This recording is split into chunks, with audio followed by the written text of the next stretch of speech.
So this was the game you asked me to review for you, right? Right. Okay. Do you have any question before we get into the game or into the whole review?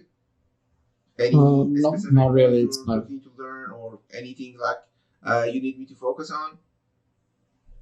Um, Basically, post laning stages. So I Okay. think I feel So we like I go through the struggle. landing phase relatively Yeah, quick in that case. sure.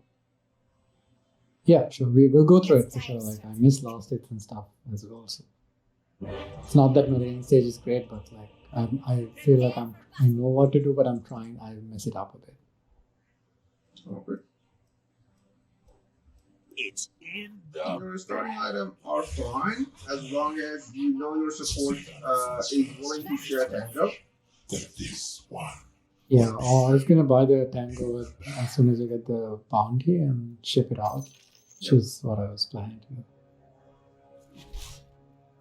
Now the battle begins. Jax has been waiting all day for this. Okay. Mix my magics. First blood! First blood? What is this? I came here to be tested.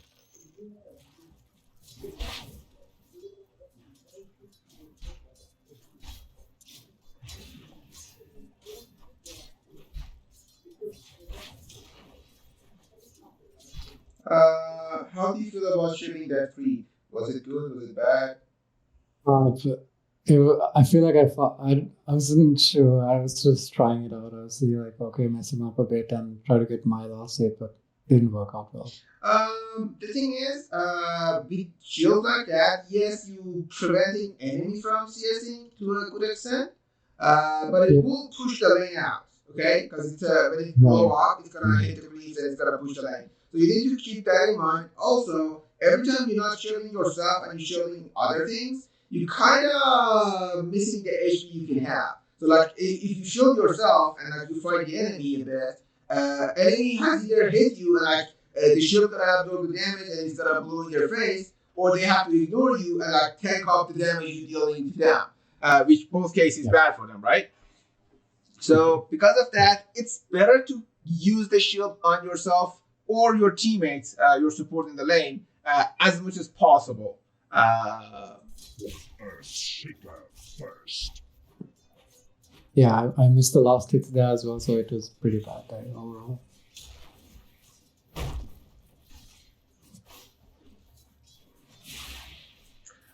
Quick question. I'm not saying you should get a Quelling Blade here, but how do you choose between going to Iron Branch or a Quelling Blade? Like, what made you choose this over that? Honestly, my guide. All right, the guide's different. I can't remember what this is. I feel like I've watched many videos on it. But I remember thinking during this game, probably that. And this is for offlaners, of course. Yep. Okay, so yeah. Let's say you want to make a choice now. How do you choose between going Quelling Blade or Iron Branches? If I'm not gonna get like super harassed, I could probably go for the Quelling Blade. I guess if I want I want the most stats, so I go for the branches. If I feel like, I guess that's what I thought. Okay, so it's not wrong. How much you gonna trade with the enemy hero is impactful on your decision. One more thing I want you to consider is how much CS damage your enemy has. So against heroes with high base damage, you want to buy Quelling Blade so they cannot out CS you. And against heroes with low base damage, you can skip it because you're already out CSing them anyway.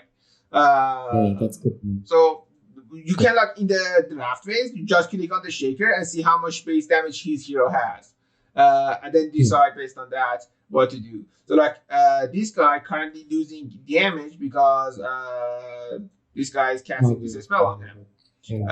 But like if we wait and this spell goes away,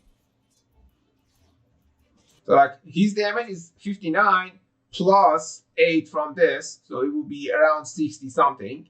And your damage is exactly 60 something.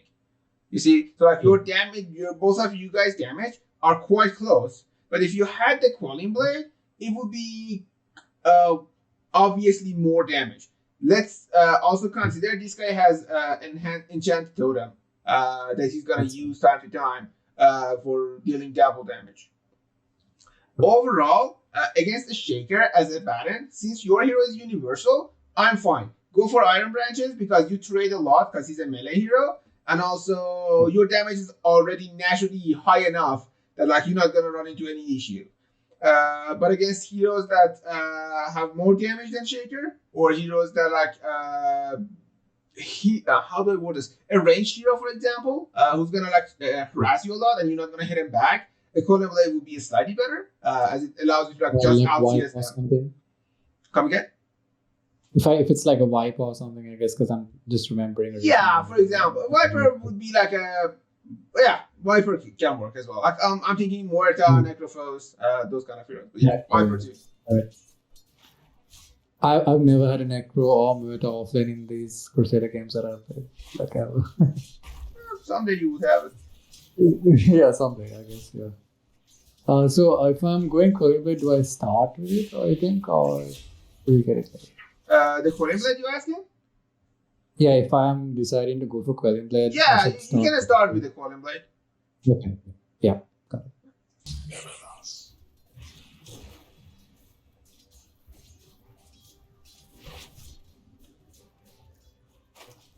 How do you feel about this magic wand already?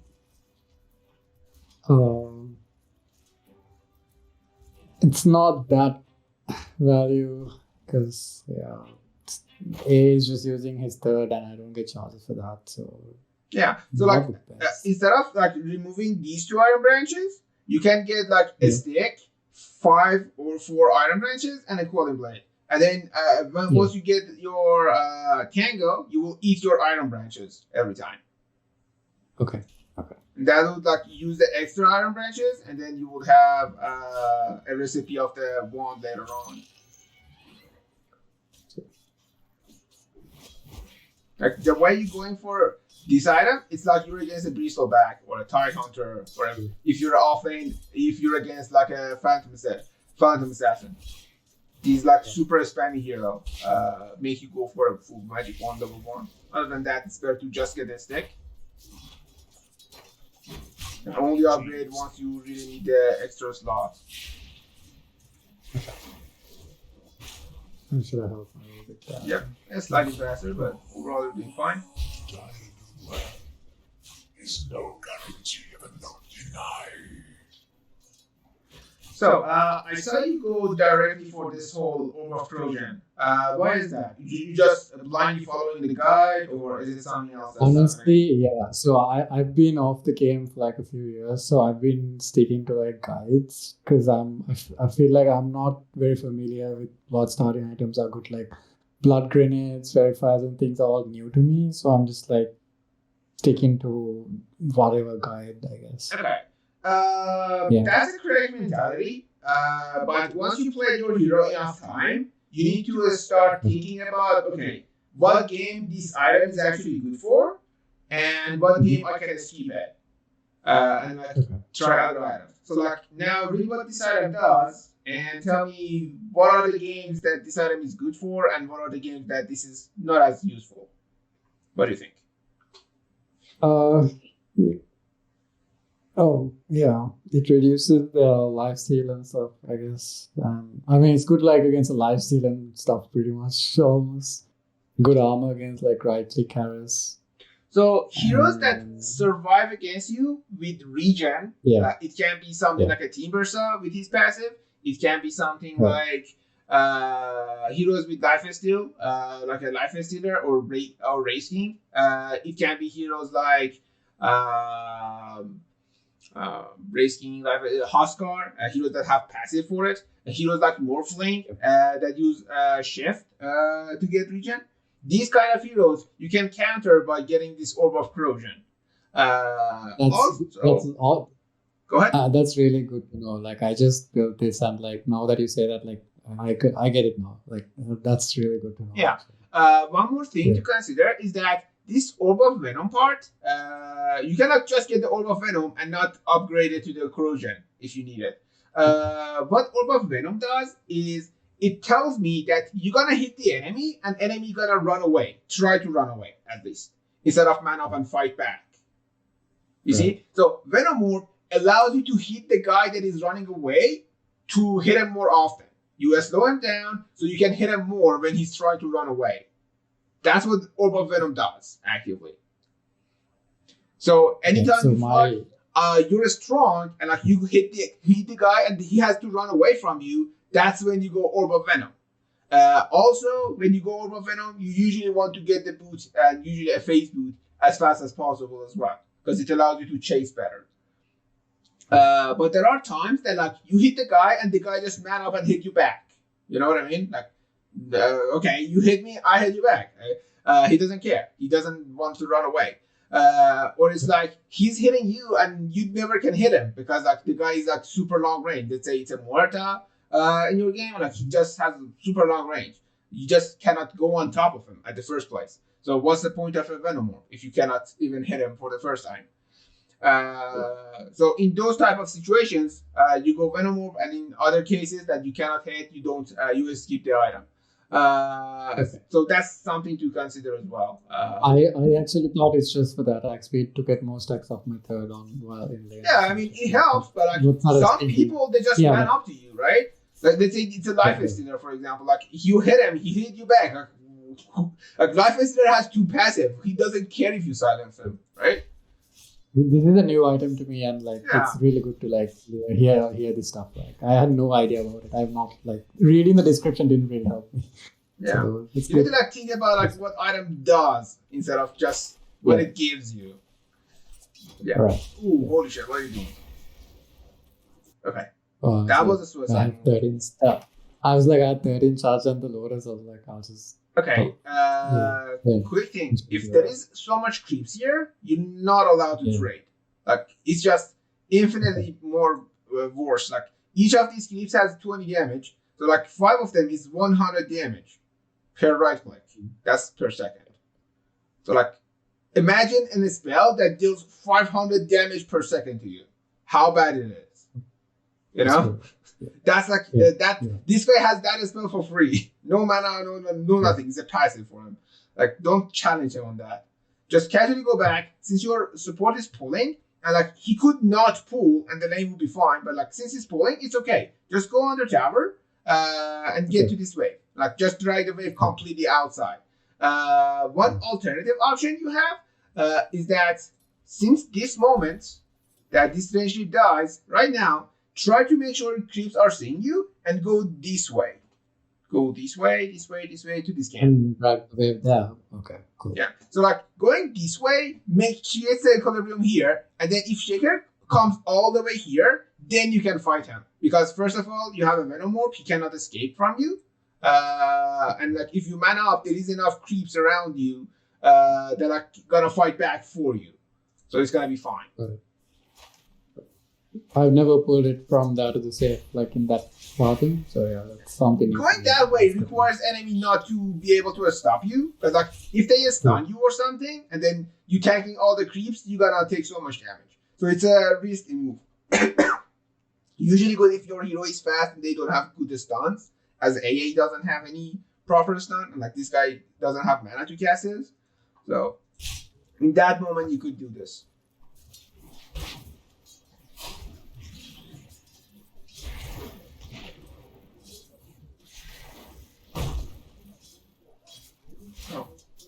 The camera movement could be better, but it's fine. Are you using a smart attack move? Smart attack move? No, I'm not. I started using it and I stopped it recently. Why? Is there an specific as in like, someone told me you should do it, so I tried it out for a couple of games and felt bad, so I switched off. Is it if it's better, I'll use it and get used to it. Okay, so what was bad about it? What were you doing that it was bad? I don't know. It just felt different to me because I've played so many hours with the regular attack move, which attacks the closest guy and not where I'm clicking. So I guess I have to think about where I place my cursor when I attack move more when I'm using this. So what I'm getting at is, if you don't want to use it, it's fine. It's just in times like No, this. it's nothing like that. I have no preferences. I honestly want to do what's optimum to get better. Like I'm sure I can get used to it if I play enough. Okay. Here's what I'm getting at. Yeah. Times like this, I Okay. want your hero to constantly attack. Okay. So first of all, you need to fix your camera to this super quick, and then you need to A-click somewhere. Like sometimes your camera is not there because you're doing something with the mouse. But like I need you to A-click near this shaker, and it works. Right. That's why I like this smart attack. Because you can A-click somewhere close to this guy, closer than this to this, and then you will attack this earth shaker. Yeah. That's the whole point of this smart attack move. If you doing this in another way that's more natural to you, then do it your way. There is the optimum way, but like if you're like easy, like if you're good enough with the normal attack, it's fine. Just make sure you're hitting. No, let me slow it down and see that you're not hitting this for a moment. Like you hit here, but then like you kind of hesitated. I think I need to attack move forward. Like I need to cancel my swing animation. Is that what it is? Because like I guess with range heroes I do it a bit, like with Drow and Luna. Yeah, you can do that a bit. I don't. But on a melee heroes, it's like hard, especially in that situation. Exactly, that's what I thought. So is that the issue, or did I? I'm not sure what happened. Yeah, it felt weird to me. I don't know. The way your heroes try to attack, it was weird. Right. That's fine. Dire's middle tower is under attack. Honestly, at this stage, I'm thinking like I want to like play a bit baity and like try to get them to conquer the lanes, always pushing. And over here, So top tower. Pop out. I don't know. I was playing very. You're doing fine. It's just I want you to times like this to focus more on CSing. Like, and one thing you can do if you had a quantum blade, you can cut some of the trees to open your path, or even eat it with a tango. Like, you're not full HP, and like as long as you man up a bit more, it's gonna be fine. Dire don't look too scared. But I feel like you're thinking too much about killing the shaker instead of thinking about killing the shaker. Like that's what I was. Instead of thinking about killing the shaker, think about how you can earn as much gold as possible. So like you could technically finish this siege unit if you've been focused on it, and like that was 70 gold. Like once you are taking as much gold as possible, anytime shaker tries to stop you, that's when you kill him because he can't. He's not allowed to stop you from farming. Yeah.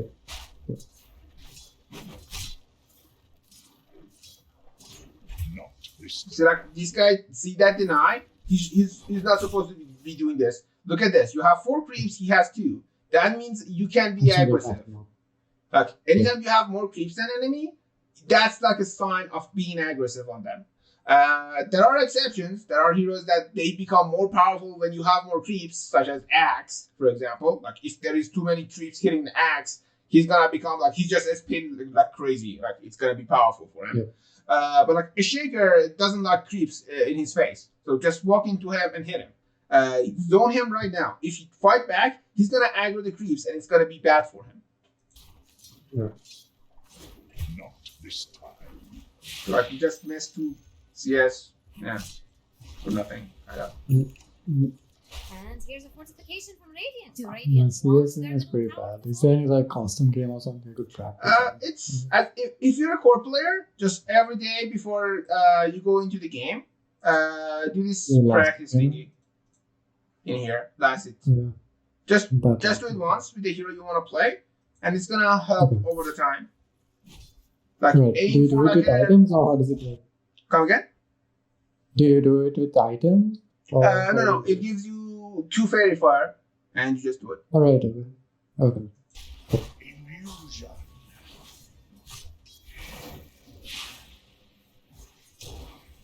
Killing spree. Yeah.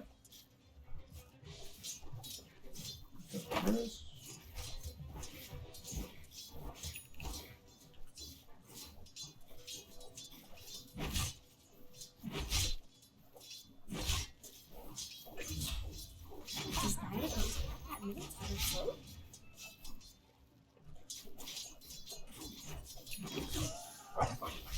So I had a bit here.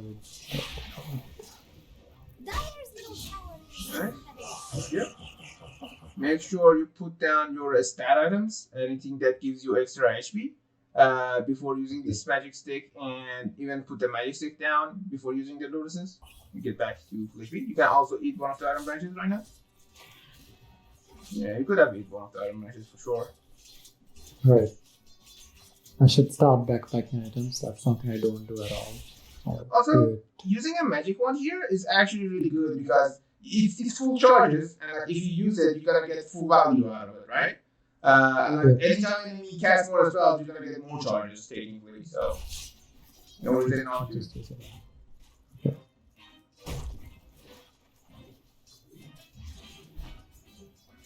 Let me increase your volume on Discord for a second.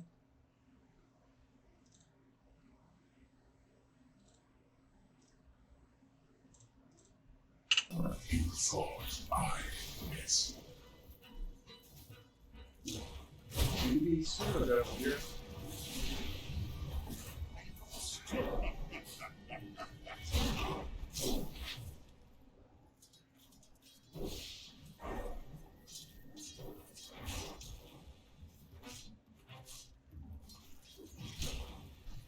Denied.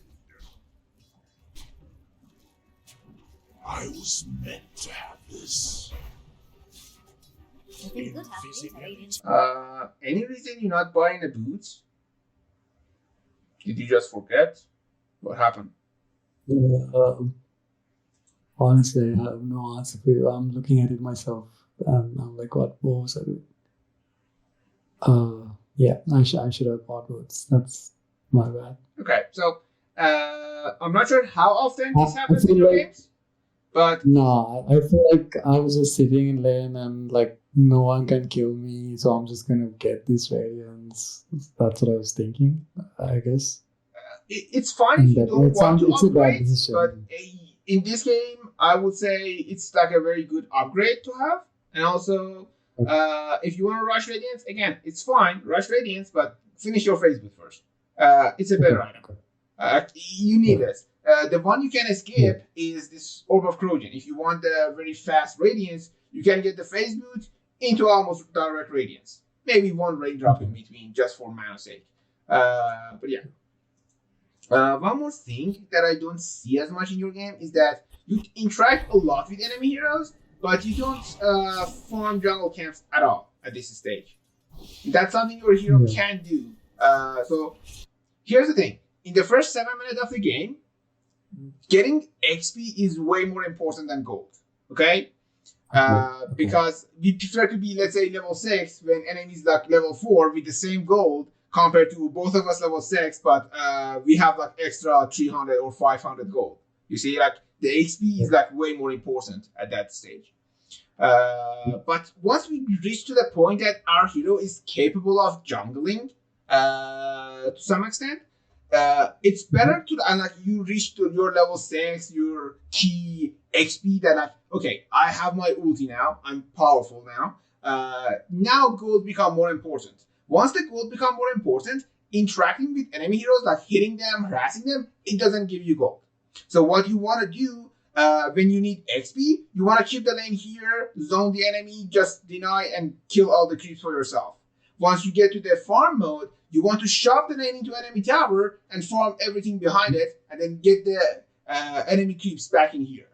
Like you just push the lane out, enemy tower will push the lane, you will farm, and then you get back and like get the creeps, and then you push it out, and like you keep doing it again and again.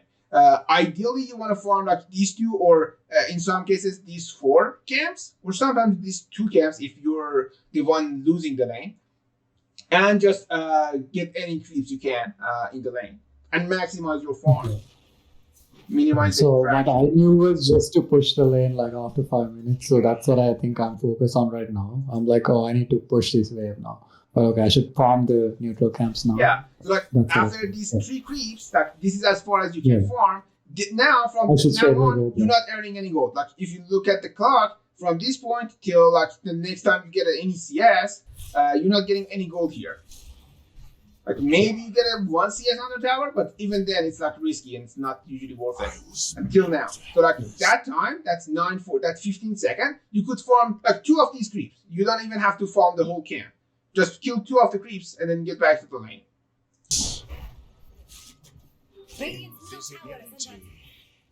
Again, right now you're not earning gold. Look at the timer and see how much time I thought my job is to.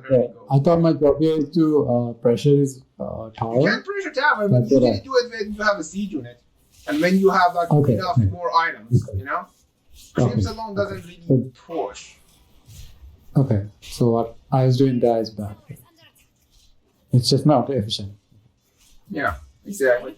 Like the gold gives you more advantage than like just some damage to the tower. If you will.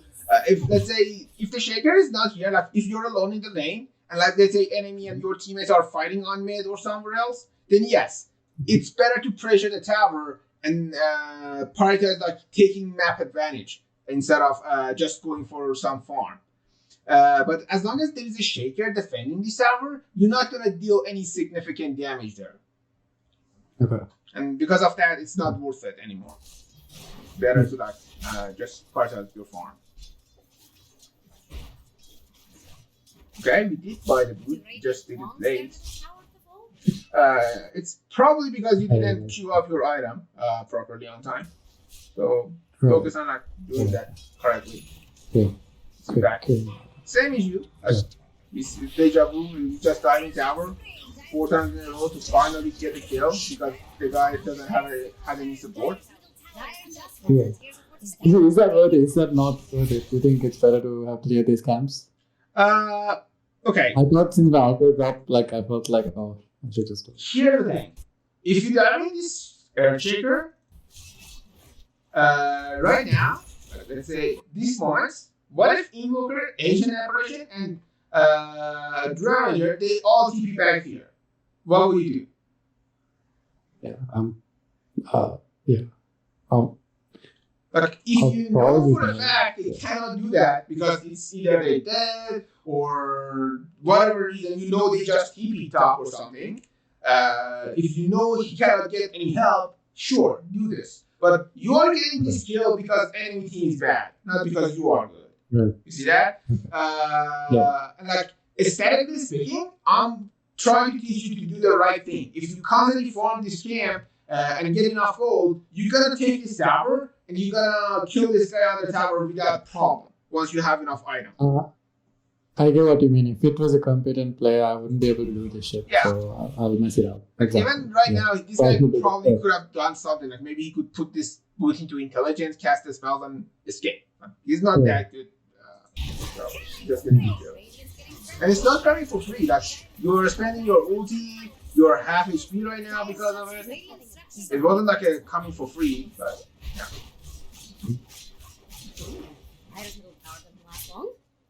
That should help.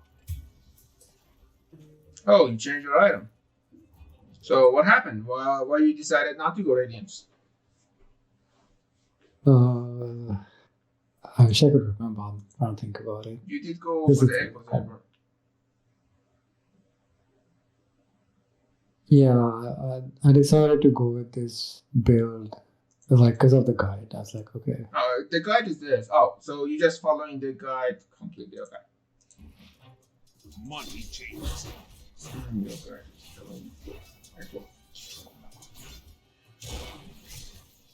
I think so. Honestly, I'm not putting enough thought into my itemization, but yeah. Items are an important part of Dota. It's not easy. It's not like you can easily itemize. Even like you see pro players make mistakes in itemization, or they don't. Honestly, I'm trying to emulate. Like I feel like I lack some understanding with it, like what's good in one situation. So I kind of like follow. Okay, I lost to this. Honestly, my Orb of Corrosion started after I had a teammate who played with it live season once. I saw it was great, and I was like, okay, this is a good item, so I'm gonna get it. That was just my thought process. Yeah, honestly. It makes sense for where you are in MMR and everything. Yeah. Like now you can start thinking more about it. So we talk about Orb of Corrosion and when it is good. Read the Echo Saber and try to tell me when it's good. What is it good for as well?